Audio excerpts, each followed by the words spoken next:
sejarahnya cengkeh yang sempat jaya kemudian ambruk, tak lain tak bukan karena keculasan dari pemerintah di era tersebut. Nah, jangan sampai ini yang kemarin porang itu grafiknya dalam 10 tahun terakhir itu harganya naik, itu nanti jangan sampai setelah pemerintah turun tangan. Bismillahirrahmanirrahim. Assalamualaikum warahmatullahi wabarakatuh. Ya teman-teman, saat ini kami berada di depan Pondok Aksara. Kegiatan kami saat ini untuk olah lahan bedengan atau gulutan porang ini teman-teman. Nah, pada video kali ini kita akan menceritakan tentang ini teman-teman. Apakah ada mafia di porang itu? Terkait nanti ada kita ceritakan jangan sampai agar nasib porang itu tidak seperti nasib jatuhnya atau ambruknya harga cengkeh waktu itu. Nah, kebetulan perkebunan kami ini itu di MDPL atau di ketinggian sekitar 520 meter, sehingga komoditas yang cocok tumbuh di sini itu dominan cengkeh teman-teman. Nah, itu cengkeh. Terus di depan ini juga ada pohon cengkeh yang kecil ini teman-teman.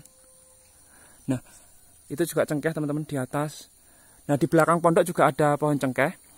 Selain cengkeh juga ada kapulaga dan jahe dan sejenis tanaman tersebut yang cocok hidup di ketinggian 520-an meter.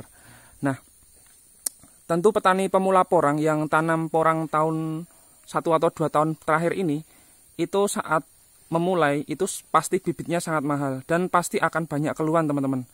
Mengingat saatnya panen, katakanlah setelah 2 tahun tanam, itu tahun 2022 ini harganya anjlok atau murah sekali.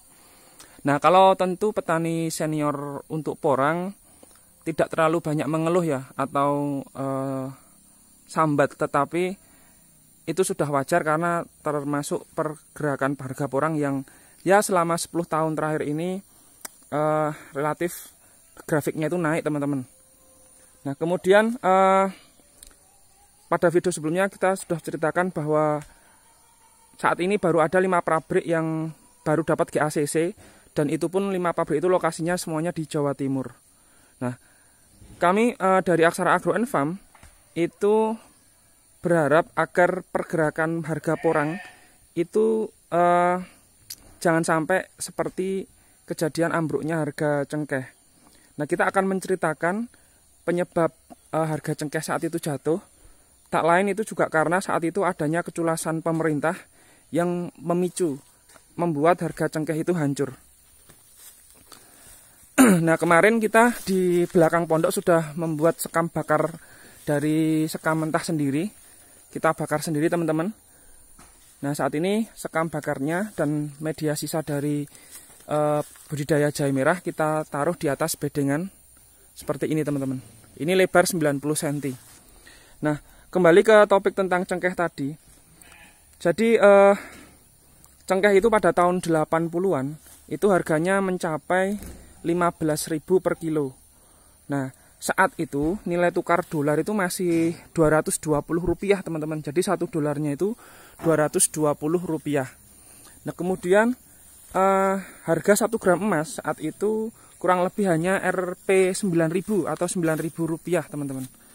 Nah, jadi kejayaan petani cengkeh saat itu juga tidak berlangsung lama teman-teman.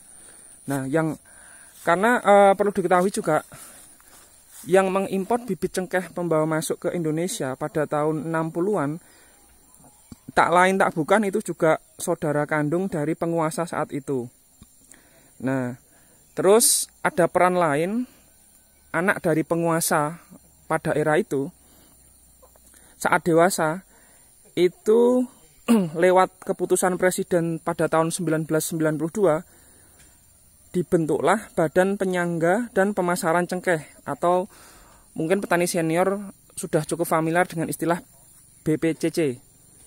Nah, pemimpin dari BPCC itu tak lain tak bukan juga anak penguasa di era saat itu teman-teman. Padahal anak penguasa itu saat itu masih berusia 28 tahun. Nah, dia sudah menjabat menjadi ketua konsorsium cengkeh.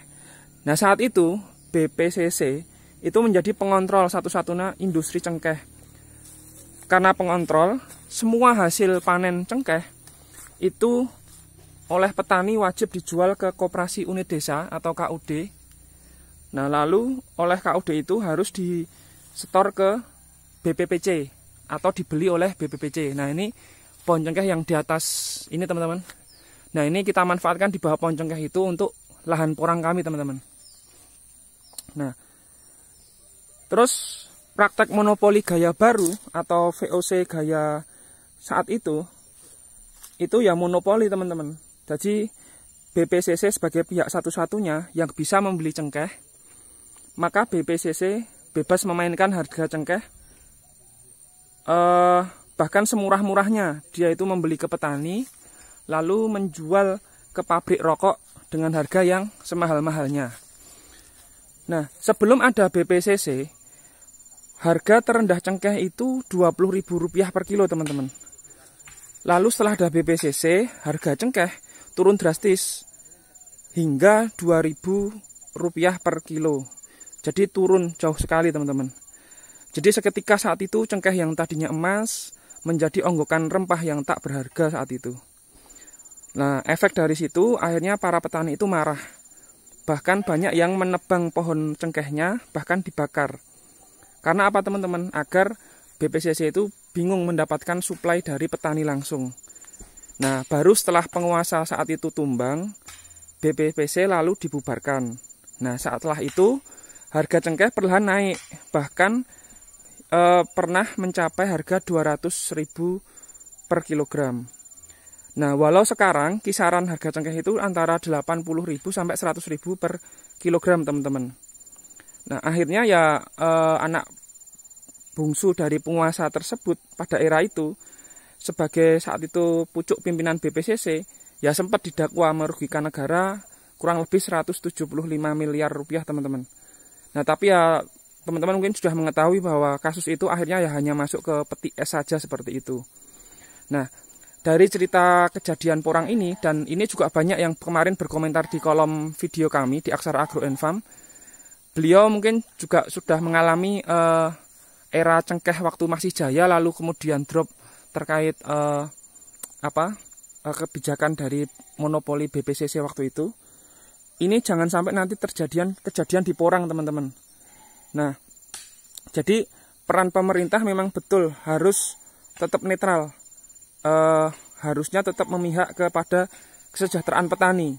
Mengingat ya tahun ini 2022 itu kan tahun panas ya, menjelang tahun 2024.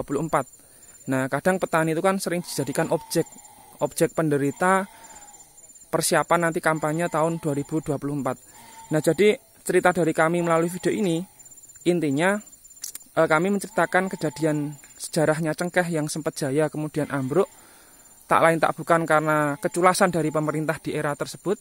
Nah, jangan sampai ini yang kemarin porang itu grafiknya dalam 10 tahun terakhir itu harganya naik, itu nanti jangan sampai setelah pemerintah turun tangan, ada oknum-oknum yang memanfaatkan jabatan atau posisi atau lembaga tertentu untuk memonopoli, mulai dari hulu itu dari pengadaan bibit, kemudian penyaluran bibit sampai ke mana teman-teman, ke pabrik sebelum ekspor, bahkan bisa jadi nanti ke hilirisasi produk. Nah, petani yang posisinya selalu menjadi alas kaki oleh penguasa itu jangan sampai tutup mata seperti hal ini. Nah, khususnya petani yang belum mengalami atau belum tahu sejarah tentang ambruknya cengkeh karena keculasan pemerintah saat itu, teman-teman. Jadi apapun komoditas pertanian teman-teman selain porang, tentu harapannya kita tetap waspada, jangan terlalu monoton dalam satu produk pertanian, usahakan minimal ada 2 produk pertanian, dan tak lupa sesuaikan lahan teman-teman itu dengan komoditas pertanian yang cocok. Jangan memaksakan tren yang sedang rame, kalau itu memang tidak cocok dengan lahan atau karakter geografis teman-teman. Nah, mungkin dari cerita ini semoga cukup bermanfaat. Jika ada masukan atau sanggahan, bahkan mungkin ada informasi lain terkait indikasi terkait arah nanti ya ke ke praktek yang tidak kita inginkan untuk budidaya porang ini, silahkan nanti tuliskan di kolom komentar di bawah video ini ya teman-teman. Semoga bermanfaat. Nah, setelah video ini kita akan nanti menceritakan tentang perkembangan harga porang dalam kurun waktu 10 tahun terakhir, teman-teman. Nah, saat ini teman-teman kami ada 2 orang yang sedang membuat bedengan di ujung sana, teman-teman. Nah, terima kasih atas waktunya. Tetap mendukung menonton video Aksara Agro and Farm. Salam sehat selalu. Wassalamualaikum warahmatullahi wabarakatuh.